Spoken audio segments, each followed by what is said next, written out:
Hallo, ich bin Riet Gemeli. Und ich bin Johannes Christmann. Zusammen sind wir Maschinenmensch.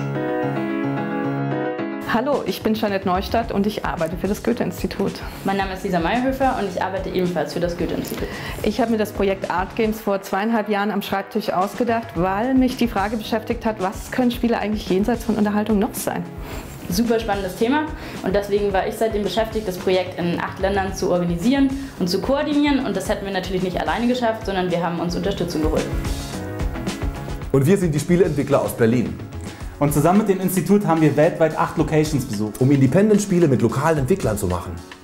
Und das war super spannend und ich glaube, wir haben was bewegt. Auf jeden Fall. So war's.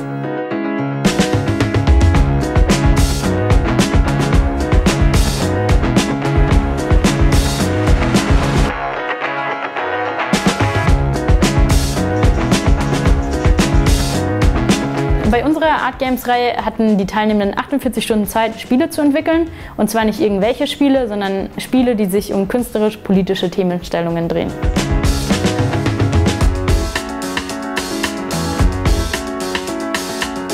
Ja, wir waren auf insgesamt 4 Kontinenten unterwegs, von Seoul bis Novosibirsk, von Mexico City bis Sao Paulo, aber auch in Europa, zum Beispiel Athen.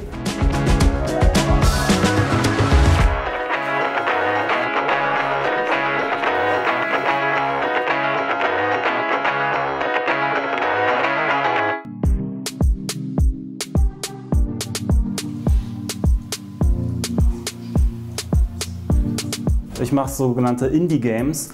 Das sind quasi so ein bisschen das Arthouse der Computerspiele. Ich bin am meisten daran interessiert, Geschichten zu erzählen eigentlich und mir Welten auszudenken, die es ohne meine Gedanken nicht gäbe. Das fasziniert mich daran, Spiele zu machen, hauptsächlich. Und dann diese Welten eben zu teilen mit anderen Menschen. Ja, Berlin hat sich sehr stark entwickelt, meiner Meinung nach. Allein in den 3 Jahren oder so, in denen wir jetzt unsere Firma gegründet haben, habe ich das Gefühl, dass wirklich ich jede Woche neue Leute von anderen Firmen auch kennenlerne. Und damit kommen auch wieder neue interessante Themen, die vielleicht bis jetzt noch nicht verarbeitet wurden.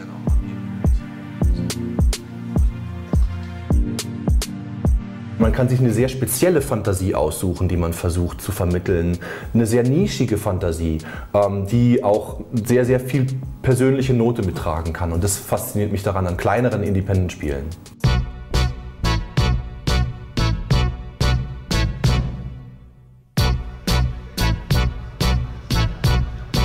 Mexico City war der Startschuss. Es war die erste Veranstaltung in der Reihe. Wir hatten vorher noch keinerlei Erfahrung, was das anging. Insofern war ich doch schon recht aufgeregt, als es losging.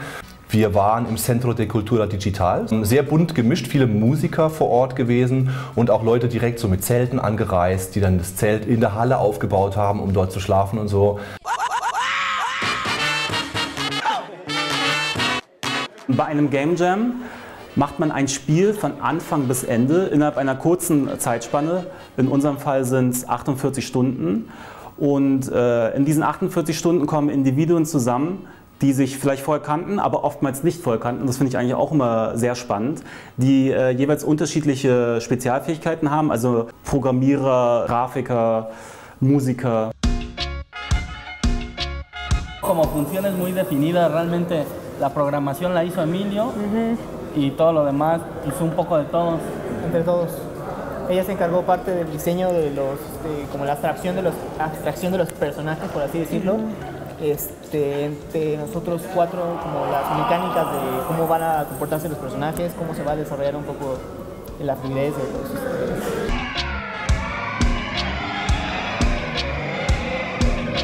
Und die arbeiten dann, kollaborieren dann alle für einen kurzen Zeitpunkt an dieser einen Vision, an dieser gemeinsamen Idee, die sie haben. Das vereint auch so diesen Spirit von Indie-Games in sich, also dass man wirklich so aus Spaß an dem Spiel, an dem Spielegedanken und an dem, was man da darstellt, daran arbeitet und nicht nur jetzt rein kommerziell daran geht und direkt überlegt, wie kann man nicht jetzt das möglichst gut monetarisieren.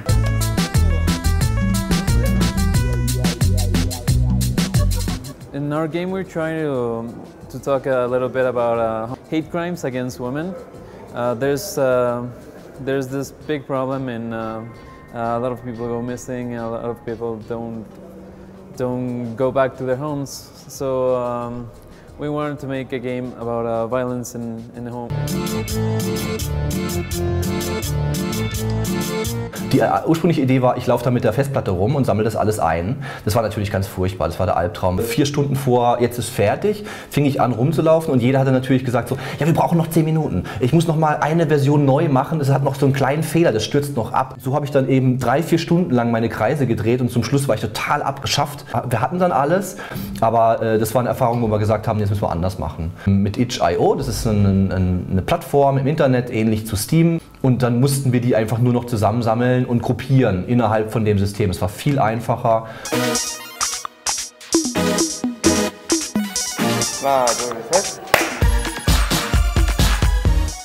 In Korea war alles sehr stark auf Mobile Games ausgelegt, auch auf eine bestimmte Spielprinzipien, die dazu passen.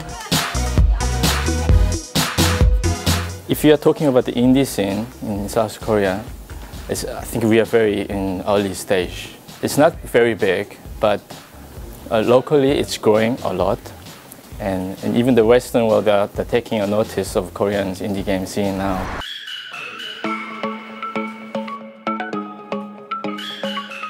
Also Neueinsteiger sind oft erstaunt darüber, wie viel man doch umsetzen kann in 48 Stunden. Man hat dann nur genug Zeit für diese eine Kernidee, man hat nicht mehr genug Zeit für die ganzen Nebenschauplätze und das ist auch gut so. Also es ist ein super Training für quasi den normalen Arbeitsalltag, wirklich zu verstehen, was ist wichtig und was ist nicht wichtig. Das ist wie so ein Schnellkurs in der Spieleentwicklung, wo man innerhalb von 48 Stunden wirklich ein Zyklus, der vielleicht im normalen Berufsleben 1 Jahr lang, 2 Jahre, 3, 4 Jahre dauert, wirklich super schnell vollzieht und auch super schnell lernt dadurch.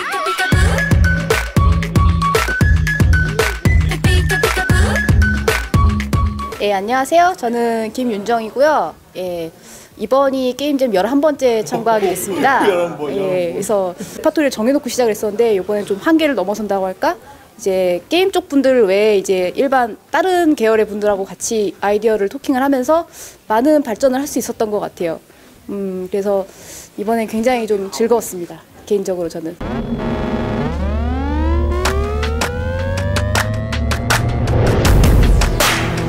포기할 건 포기하자. 이제 제가 할 수 있는 것을 최선을 다하자. 그런 마인드로 이렇게 임했는데 결과가 너무 좋았고 제 어떤 자식이 하나 생긴 것 같고 그리고 제가 평소에 미디어 아트라던가 게임 아트에 대해서 정말 해보고 싶었고 그리고 내가 하면 이렇게 하겠다.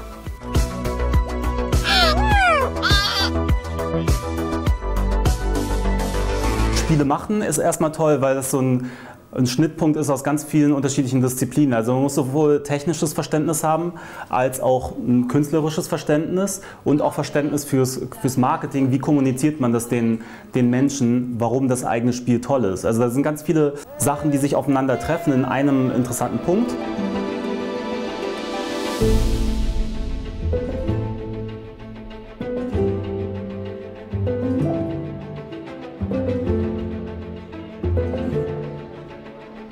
Also es war für uns schon ein Mammutprojekt, Game Jams über die ganze Welt, über diese Distanz zu organisieren. Super aufregend für uns. Aber wir haben dann auch nach dem ersten, zweiten Game Jam gemerkt, dass es eigentlich, egal wo wir hinkommen, doch die Menschen recht ähnlich sind und dass wir uns auf Anhieb verstehen.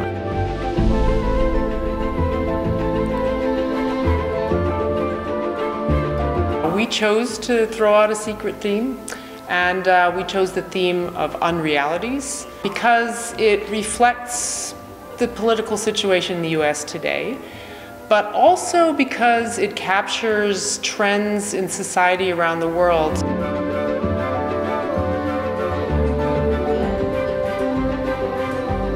Es gab auch breite Themen, die wir überall wieder angetroffen haben. Genannt seien nur Fake News, Korruption, Umweltschutz oder auch das ganz große Thema Flucht. We worked on a game called Struggling Dreams, which is about creating a realm of unreality around refugees who are trying to escape war-torn lands. As they have the unreality around them and they're able to think of a better life and a safer life, they're able to move a little bit better. Egal wo ich hingekommen bin, fiel immer der eine Spruch, der sich wirklich wiederholt hat, immer Also wir brauchen diesen Game Jam gerade besonders. Gerade wir brauchen politische Games besonders. Also ich glaube, es sagt auch was über die aktuelle Weltlage aus. Politische Systeme brechen gerade um, überall auf der Welt. Es herrscht viel Unklarheit über die Zukunft. Und das war schön zu sehen, dass die Leute da politische Spiele als Medium betrachtet haben, was die Möglichkeit und auch die Aussagekraft hat, überhaupt sich damit zu beschäftigen.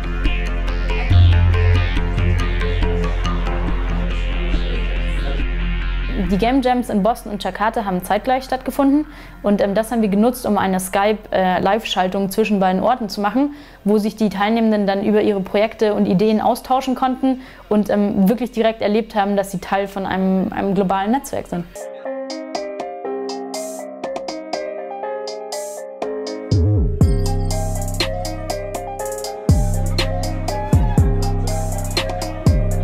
Also sobald ich in Jakarta angekommen bin, hatte ich direkt mal eine Nahtoderfahrung. Ich war in diesem super schicken Restaurant und die haben mir so einen Teller mit einer roten Soße gebracht, aber dann war noch mal im Teller so eine kleine grüne Schote versteckt und die habe ich gegessen und das war furchtbar. Es war so richtig Explosion im Mund, purer Schmerz.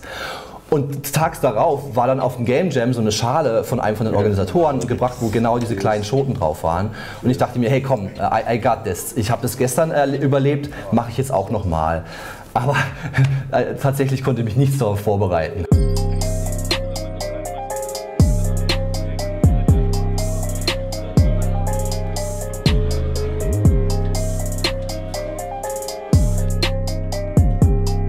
Indonesia terkenal dengan keberagamannya, tapi salah satu yang paling banyak adalah suku dan bahasa. Jadi kita mau mengangkat bahasa yang ada di Indonesia ini melalui game kami dan the spirit of unity through diversity, unity in diversity itu akan menjadi kunci dari mekanik permainan kami kali ini.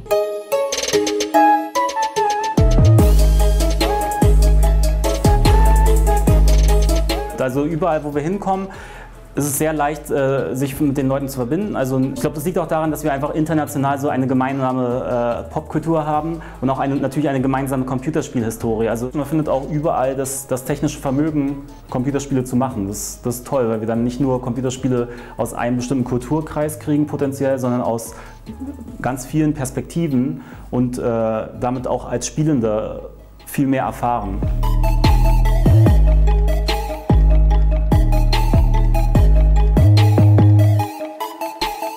Menjadi sebuah game developer di negara yang berkembang seperti Indonesia tentu menantang menurut saya karena pasar di sini sangat besar, tapi industri baru berkembang.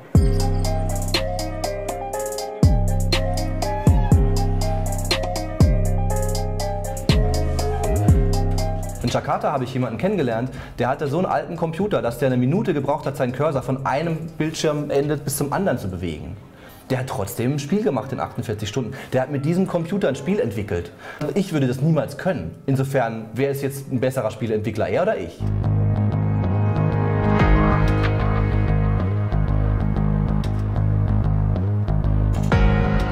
Wir sind hier gerade in der Zentrale des Goethe-Instituts in München. Zentrale bedeutet eben einfach, dass wir hier die verschiedenen Fachbereiche haben, die Institute im Ausland beraten.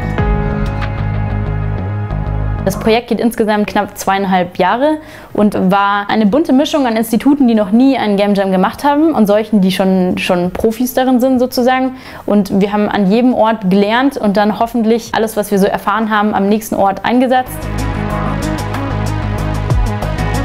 Im Rahmen von Art Games sind wir auf viele Menschen getroffen, die, glaube ich, davor vom Goethe-Institut noch nicht viel mitbekommen haben und jetzt auch entdeckt haben, dass es da vielleicht eigentlich auch Themen gibt, die sie interessieren könnten.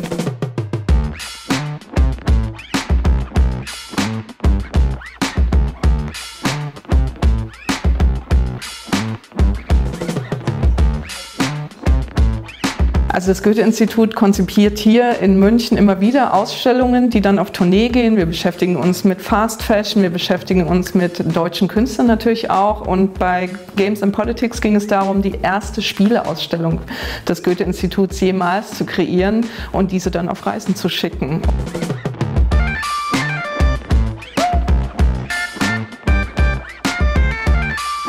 Eine Spieleausstellung zu konzeptionieren ist sicher herausfordernd, weil es ein sehr junges Medium ist, weil es ein Medium ist, das eigentlich erst lebt, wenn man spielt. Also was ist auf diesem Bildschirm zu sehen, wenn man nicht spielt? Wir haben uns entschieden, sogenannte Let's Play-Videos laufen zu lassen, dass die Leute Lust bekommen auf das Spiel.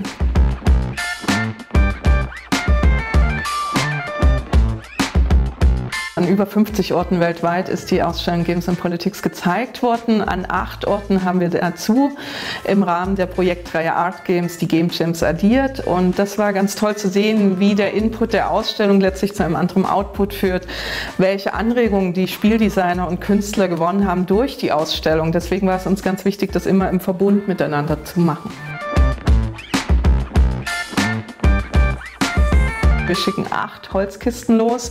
Die sind dann mit dem Schiff oder Flugzeug ziemlich lange unterwegs, bis sie dann am Ausstellungsort ankommen. Und dann werden da 12 Spiele ausgepackt und die können dann vor Ort gespielt werden. Da sind dabei die ganze Hardware und die Bildschirme und unsere schönen Bildschirmumrandungen.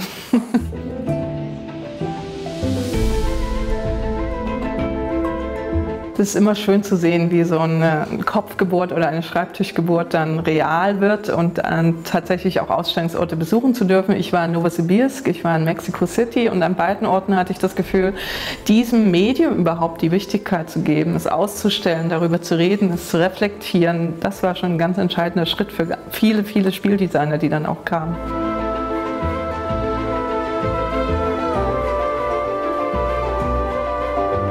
Wir haben sofort angerufen und gesagt, na ja, wir brauchen diese Ausstellung, weil wir eigentlich in Novosibirsk die ganze Szene von IT, Softwareentwickler haben und vor allem die Game-Entwickler. Und wir dachten, das wird sehr, sehr spannend und auch thematisch interessant.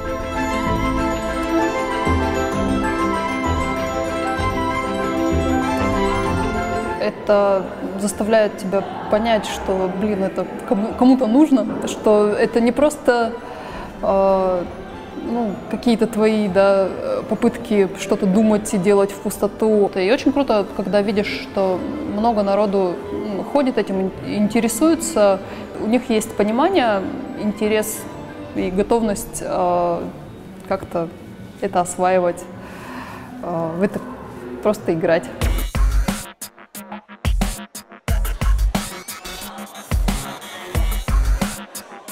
Wir müssen uns dem öffnen, wenn wir uns überhaupt bei diesen Zielgruppen interessant machen möchten, und das möchten wir natürlich, spielt Gaming, Digitalisierung eine Riesenrolle. Und der andere Punkt ist aber auch ein politischer Aspekt. Details sind sehr zurückhaltend, gleichzeitig haben wir hier eine Militärjunta an der Regierung. Die Unzufriedenheit, gerade auch im studentischen, jungen akademischen Bevölkerungskreis wächst und wächst. Und ich erhoffe mir vielleicht auch eine leise politische Diskussion.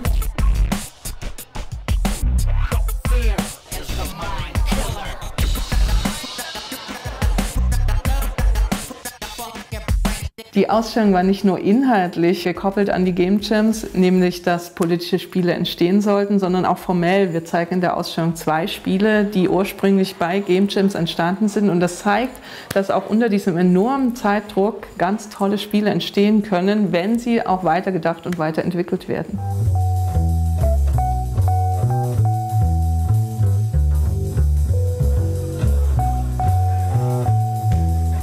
In Brasilien hatten wir auffällig große Teams, also teilweise 7, 8 Personen pro Team. Das fand ich auch sehr interessant, ob das quasi auch eine Reflexion ist von diesen unterschiedlichen Kulturen dort und von dem Sozialleben quasi. Wir wollten eben nicht nur die lokale Spieleentwicklungsszene bei diesem Projekt dabei haben, sondern worum es uns ging, ist eigentlich, dass wir diese Leute, die digital arbeiten, zusammenbringen mit Künstlerinnen, mit Filmemachern, mit Kreativen aller Art, um zu gucken, was dafür für Spiele entstehen. Bem, eu sou Pedro, eu sou jornalista. Meu nome é Juliana, eu sou arquiteta. Sou Maria Fernanda, eu sou game designer. A minha equipe é totalmente diversificada, pessoas de várias idades e profissões. Tem uma jornalista também, junto comigo, que me dá aquele panorama mais amplo do roteiro e certas coisas que também eu não enxergo.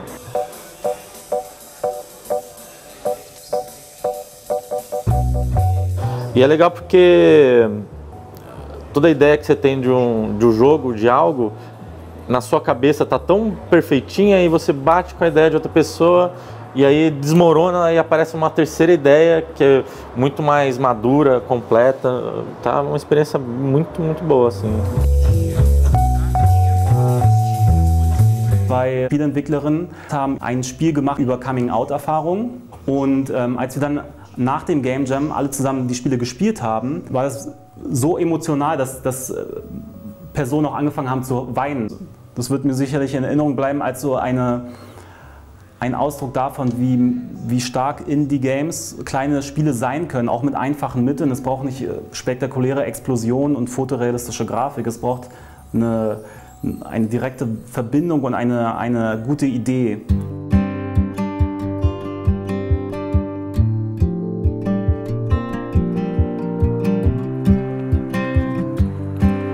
Da bin ich sehr froh, dass wir da nicht einfach hingegangen sind und gesagt haben, okay, wir geben jetzt euch ein Preisgeld, sondern eher, wir versuchen irgendwie Strukturen zu schaffen, die den Leuten eine reelle Chance geben, langfristig ihr Leben zu verändern.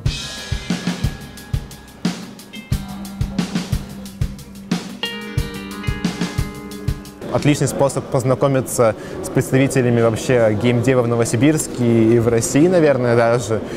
И познакомиться с ними и не в профессиональной среде, и не в дружеской атмосфере, когда мы там, не знаю, просто общаемся или идем в бар, а узнать этих людей как разработчиков игр, как профессионалов, которые увлечены своим делом.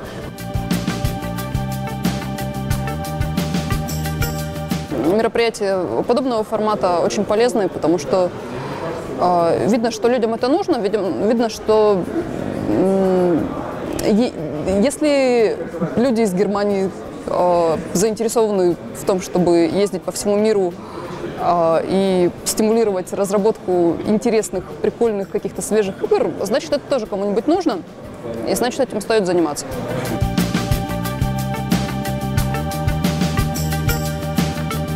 Man versucht mit komplett fremden Menschen einen Kompromiss zu finden, ein Spiel zu machen, was meistens sehr, sehr tief aus einem herauskommt, was eine sehr persönliche Story beinhaltet. Gerade die Art Game-Reihe, die auf politische Spiele abzielte, auf persönliche Erfahrungen im eigenen Umfeld. So ein Preisgeben von seiner eigenen Gedankenwelt vor fremden Menschen ist ein unglaublicher Akt, ein unglaubliches soziales Achievement. Sowas beizuwohnen, da kriege ich jedes Mal Gänsehaut, wenn ich nur dran denke.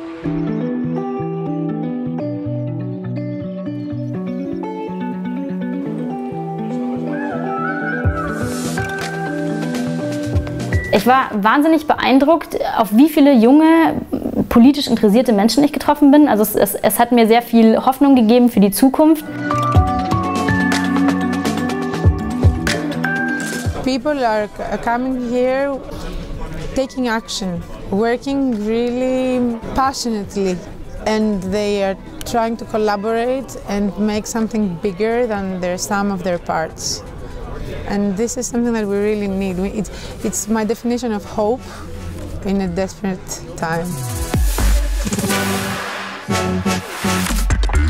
With games you have the opportunity to be responsible for the outcome, and that's what differs them from the other forms of art, that you have to make a statement, you have to abide by your opinion, and you have to make a choice. That choice affects the system.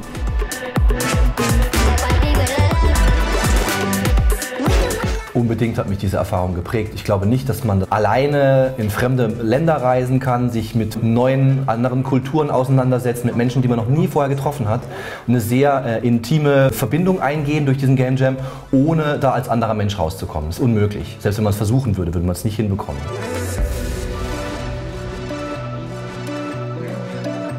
Play is life. We play because every time we play, we defeat death. When we're playing, we are learning without having as much of the consequences as we would have in real life. So I cannot not play.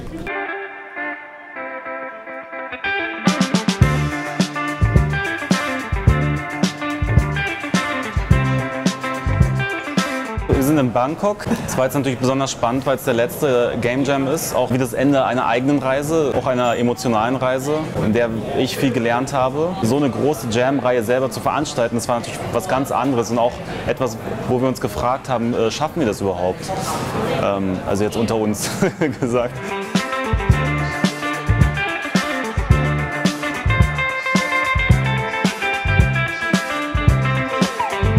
Was mir aufgefallen ist, dass da doch irgendwie ein sehr großer Druck herrscht, wirtschaftlich zu sein. Das heißt, Spiele zu machen, die einen auch in der Karriere weiterbringen. Und dass ein wichtiger Beitrag von Art Games war, zu ermöglichen, einfach mal innezuhalten und für 3 Tage bei Kaffee und Essen da zu sitzen und sich mal überlegen zu können, was sind denn eigentlich Themen und Inhalte, die mir wichtig sind und was für Spiele würde ich denn entwickeln, wenn ich diesen Druck nicht hätte.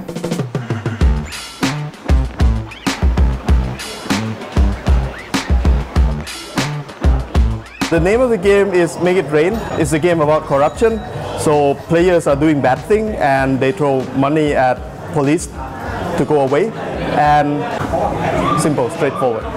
There are 5 levels, yes, and all of them are inspired by real events.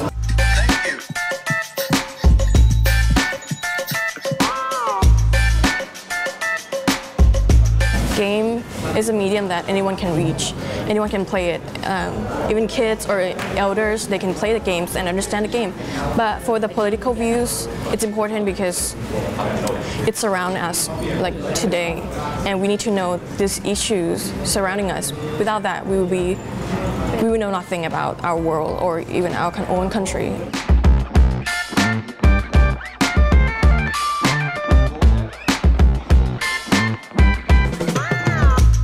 8 Game Jams rund um die Welt.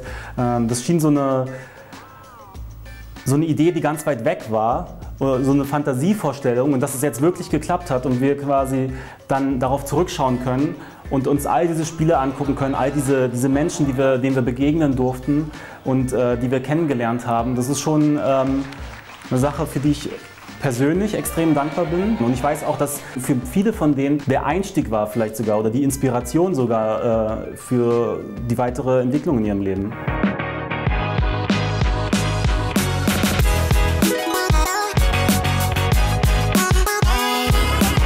Ja, jetzt zum Amaze Festival in Berlin werden aus allen 8 Locations rund um die Welt 2 aus jedem Gewinnerteam eingeladen nach Berlin. Und das ist für mich natürlich ein besonderer Moment. Also dank diesem Programm konnte ich um die Welt reisen und Einblick kriegen in diese ganzen Kulturen. Und jetzt für mich als Ur-Berliner ist es natürlich ein besonderer Moment, dass diese ganzen Menschen in meine Stadt kommen, in unsere Stadt, und ich denen quasi meine Welt zeigen kann. Und wir werden dort die ganze Woche verbringen, versuchen quasi ein gutes Programm zu schnüren für die, sowohl karrieremäßig als auch kulturell, und auch um einen Eindruck zu bekommen von unserer Kultur. Und ja, ich kann es kaum abwarten.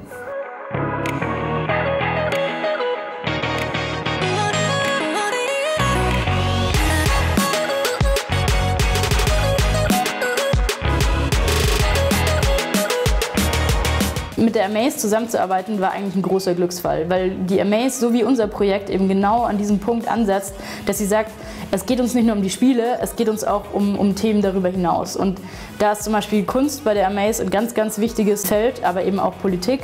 Was auch fantastisch an der Amaze ist, dass sie einfach sehr international ausgerichtet ist. Das heißt, man guckt über den eigenen Tellerrand, vor allen Dingen auch den europäischen Tellerrand hinaus. Und zu sagen, ihr habt vielleicht nicht viel Zeit, ihr habt nicht viel Geld, aber wenn ihr mit Menschen in Austausch steht und wenn ihr irgendwie euch mit Leidenschaft in eure Themen stürzt, dann ist sehr, sehr viel möglich.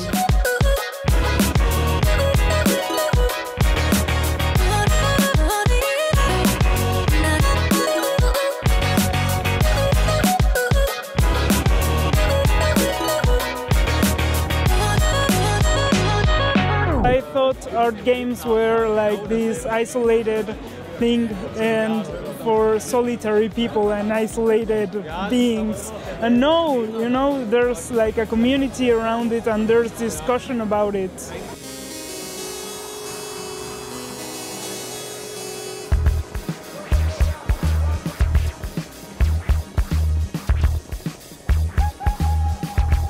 Wir wir haben in Berlin nochmal einen Game Jam gemacht, und zwar einen analogen. Rund ums Cottbuser Tor wurden die verschiedenen Straßenteile aufgeteilt in Nationen und man konnte sich dann entscheiden, in welcher Nation man denn leben möchte, je nach Themenstellung. Also es gab eine Nation, die hatte Umweltschutz ganz oben auf der Fahne stehen.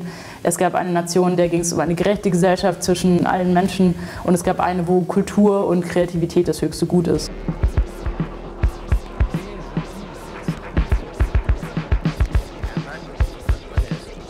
We have an incentive where we get people to bring us trash that they pick up, and then in return we give them a flower. We all sort of seem to kind of think alike, so I guess it works out in that way.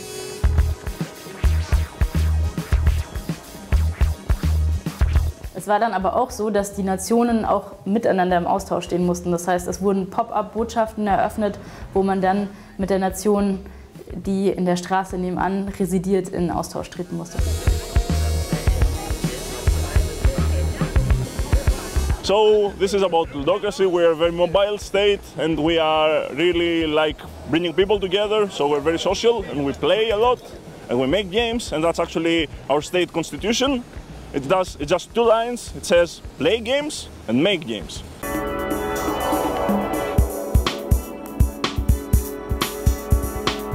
Also Maschinenmensch sind ja an einem Ort untergebracht, der sich Saftladen nennt, ein Kollektiv aus sehr vielen verschiedenen Indie-Studios. Und das war natürlich fantastisch, weil da so die kleine Indie-Szene Berlins eigentlich auf einem Haufen sich tummelt. Ich denke, das war auf alle Fälle total interessant, weil ich glaube, dass sehr viele von unseren Teilnehmenden eigentlich sehr großes Interesse daran hätten, so ähnlich zu arbeiten. Sprich, nicht für große Spieleproduzenten, sondern eigentlich tatsächlich eher eigene Themen zu finden, zu verarbeiten, aber dann natürlich auch davon leben zu können.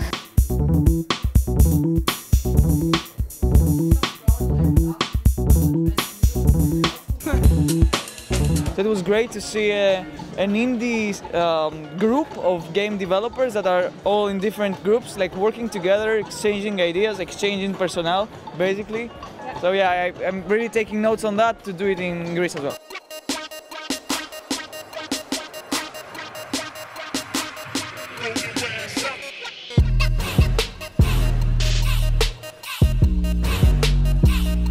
Also wir haben ja stets versucht, analog und digital zu verknüpfen und hatten dementsprechend auf der Amaze auch ein analoges Spiel dabei.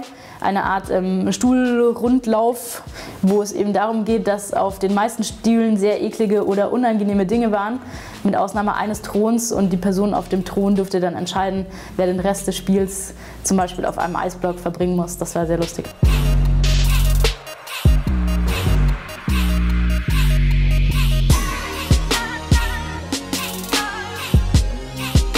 Nach Berlin zu kommen, auf dieses durchgeknallte Festival, das großartig ist, aber durchgeknallt, dort die ganzen Leute kennenzulernen und dort irgendwie so viel zu erfahren und so in so einem Austausch zu stehen und zu erleben, wie Leute, die man nicht kennt, innerhalb von einer Woche Seelenverwandte werden, ist schon, das bleibt, denke ich.